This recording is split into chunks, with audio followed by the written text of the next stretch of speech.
días, yo soy Joan Alviso y el día de hoy les voy a hablar sobre los circuitos RC-L cuando se encuentran configurados en serie en paralelo y qué ocurre con ellos cuando existe una frecuencia de resonancia.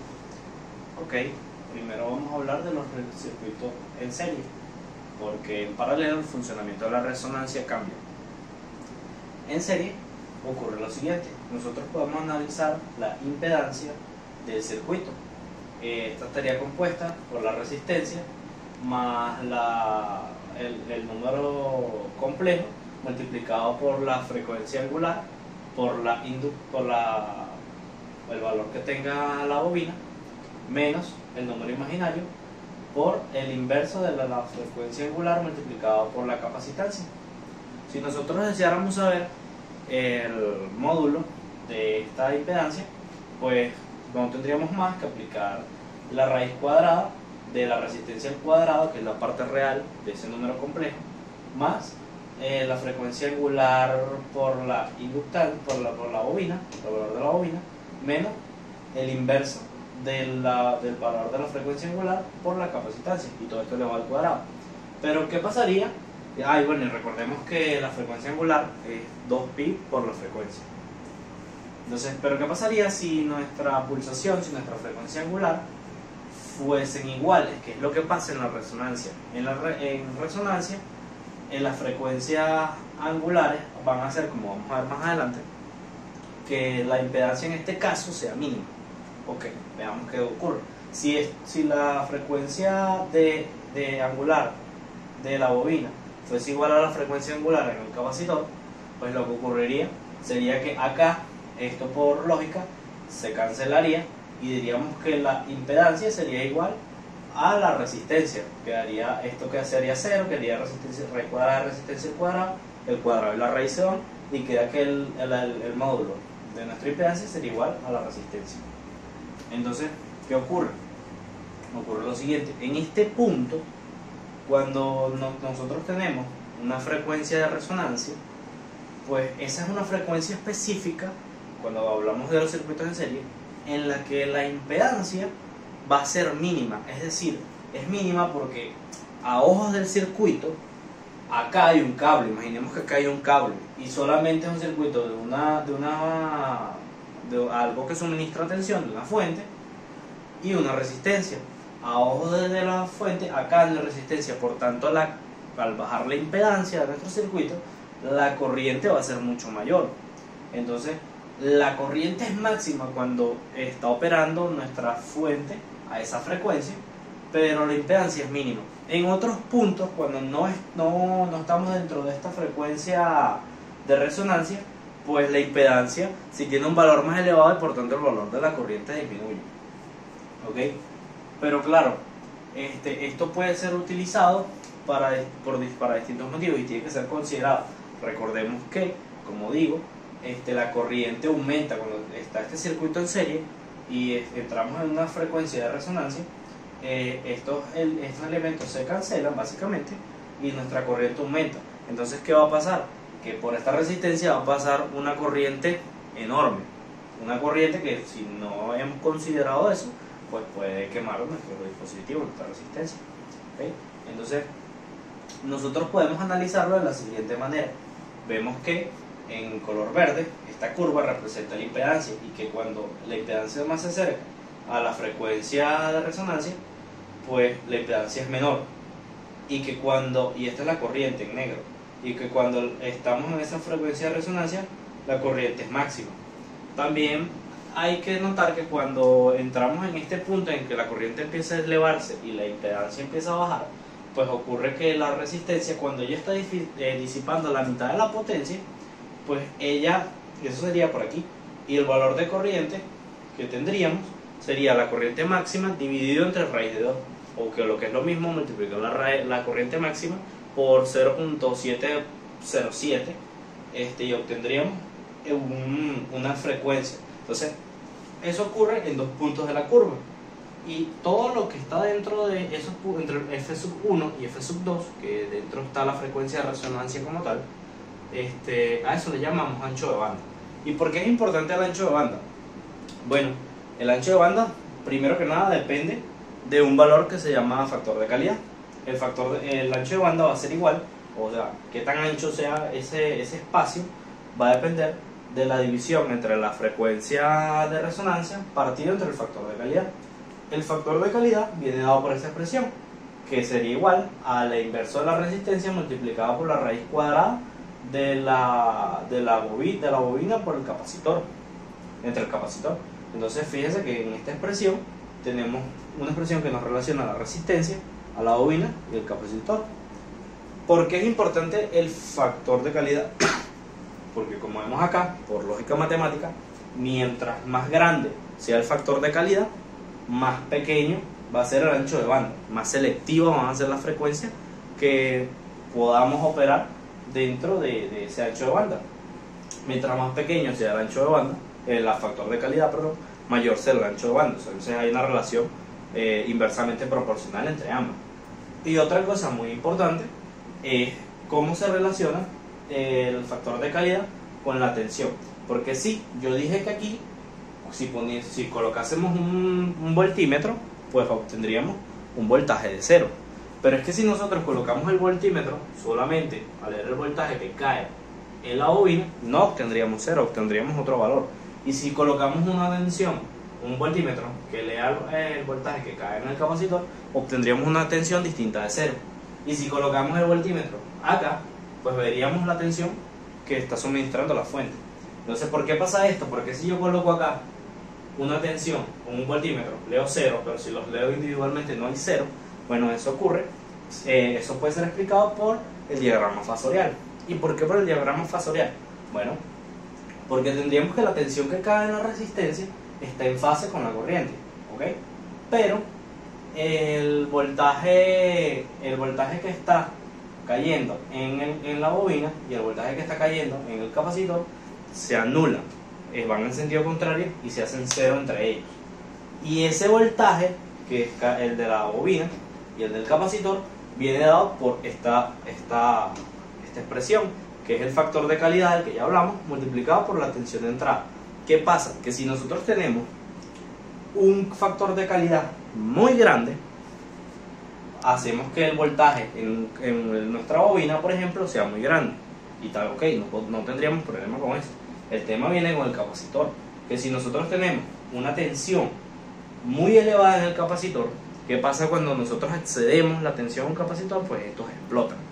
Nosotros tenemos que considerar que si nosotros vamos a trabajar con un factor de calidad muy grande, nuestro capacitor debe ser capaz de soportar esa tensión grande que va a ocurrir cuando nuestros circuitos estén operando a una frecuencia, a una pulsación de resonancia. Ok, ahora podemos hablar de los paralelos. Y en paralelo la cosa cambia. En paralelo no vamos a analizar el circuito utilizando la impedancia.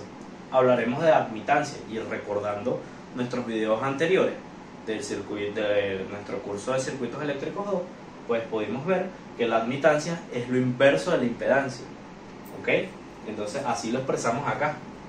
Expresamos que la impedancia, la admitancia, perdón, que la vamos a representar con la letra Y, es el inverso de la impedancia. Entonces volvemos a analizar nuestro circuito y operando con números complejos obtendríamos una expresión como la que tenemos acá, que la admitancia va a ser igual al inverso de la resistencia menos el número imaginario multiplicado por el inverso de la frecuencia angular por la bobina, más el número complejo multiplicado por la frecuencia angular por la capacitancia. Y si nosotros metemos esto de nuevo en nuestra fórmula para obtener el módulo de la admitancia, en este caso, sería parecido al que operamos. Pero ¿qué pasa si la frecuencia angular de nuestro inductor es igual a la frecuencia angular de nuestro capacitor? Pues bueno, que esto se cancelaría y que la admitancia sería igual al inverso de la resistencia.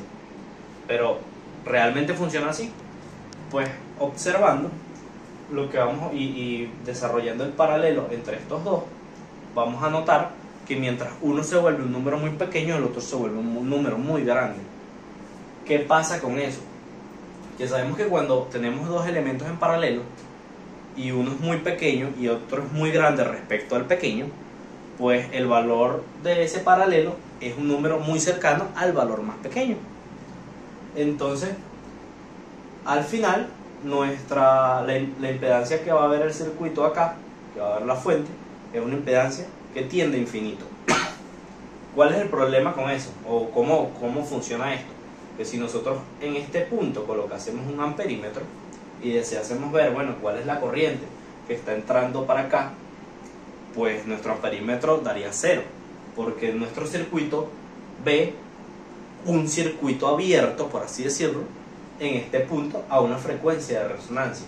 ¿Por qué lo hago como un circuito abierto? Bueno, porque esto es una resistencia que tiende a infinito, es algo que se resiste tanto que por ahí no pasa corriente. Pero si nosotros colocamos un amperímetro para leer la corriente que entra a la bobina y otro amperímetro para leer la corriente que entra al capacitor, obtendríamos 0. Pues lo más lógico sería decir que sí, pero no es lo que ocurre. Cuando leemos estos valores, vamos a obtener un valor de corriente máximo. Y ustedes dirán, bueno, ¿cómo es posible? Dijimos que por aquí no entra corriente, pero aquí está la corriente máxima. ¿Qué ocurre? Bueno, la realidad lo que ocurre es que nuestra fuente, la corriente de la fuente y el voltaje que suministra nuestra fuente empiezan a estar en fase y pasan a través de nuestra resistencia en un circuito cerrado por acá. Realmente para allá no está pasando la corriente. Pero ¿por qué yo digo que aquí sí corriente? Bueno, por lo siguiente. Lo que ocurre aquí es que la energía que está almacenada en este punto empiezan a compartírsela estos dos elementos. La bobina le dice al capacitor, tengo acá la energía, te la doy. Y el capacitor toma la energía y se la entrega de nuevo a la bobina. La bobina obtiene la energía y se la entrega de nuevo al capacitor. El capacitor obtiene la energía y se la entrega de nuevo a la bobina. Y así infinitamente, ellos están a su rollo. O sea, acá ellos comparten la energía, pero no tienen nada que ver. O sea, el circuito está completamente abierto en ese momento respecto a la fuente.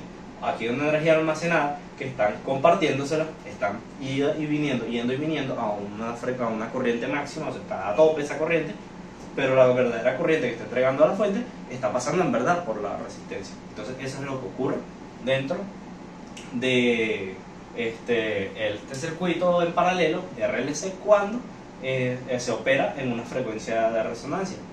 Ahora, algo que no dije de un inicio y es importante aclararlo, es que esa pulsación de resonancia va a ser el inverso de la raíz cuadrada del valor del inductor por el valor del capacitor, y que si lo queremos obtener cuál va a ser la frecuencia en la cual va a estar la resonancia ocurriendo, va a ser la inversa de 2pi por la raíz cuadrada del valor del inductor por el valor del capacitor.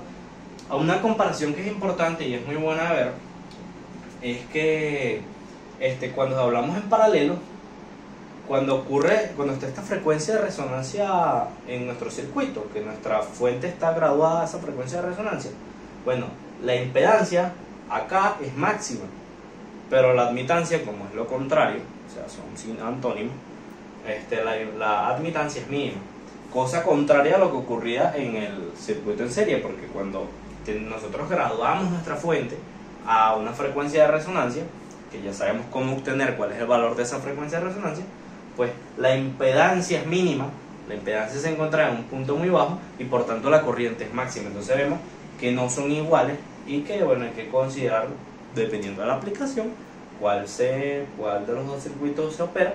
Y claro, cuando hablamos de serie hay que tener mucho cuidado con el tema del capacitor. Bueno, esto fue toda mi parte de exposición. Muchas gracias y espero que les haya gustado. Hola, mi nombre es Gertis Lara y en este video voy a hacer una continuación de lo que acaba de explicar mi compañero Jonathan. Voy a hacer unos ejercicios referentes al tema, que es circuito resonante. Me piden calcular la frecuencia de resonancia de los siguientes circuitos RLC. Tengo un circuito RLC serie y tengo un circuito RLC paralelo.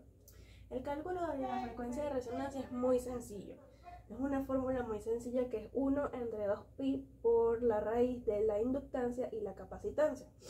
Yo reemplazo mis valores, tengo la inductancia, es una de 10 milihenrios, lo reemplazo, tengo una capacitancia de 1 microfaradio, lo reemplazo y obtengo mi frecuencia de resonancia, que son, en este caso, que son 1591,54 henrios. ¿Qué quiere decir esa frecuencia de resonancia? Lo vemos en la siguiente gráfica. Ya mi circuito, al llegar a esa frecuencia, va a ser un circuito puramente resistivo. ¿Y qué va a pasar en esa frecuencia de resonancia? Va a aparecer una corriente más alta de la que ya estaba, porque cuando un circuito entra en resonancia, que se excita a una frecuencia, a dicha frecuencia de resonancia el circuito va a pasar mucha corriente, ¿ok? Entonces eso va a pasar en este caso va a pasar a esta frecuencia. Y lo podemos ver con la siguiente gráfica, porque sabemos que a mayor frecuencia en los capacitores su resistencia, o sea, se va a resistir menos al paso de la corriente. En cambio con las bobinas pasa lo contrario. A mayor frecuencia ellos ofrecen más resistencia al paso de la corriente.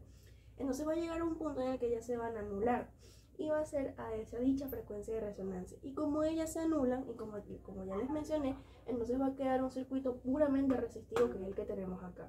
La inductancia y la capacitancia, o sea, el capacitor y la bobina se cortocircuitan y nada más me queda mi resistencia de 100 ohmios. Y vean, como en esta gráfica, que eso pasa a 100 ohmios. Acá 100 ohmios y esta frecuencia. Ellas dos se anulan y nada más me queda mi circuito resistivo. Esa sería la frecuencia de resonancia.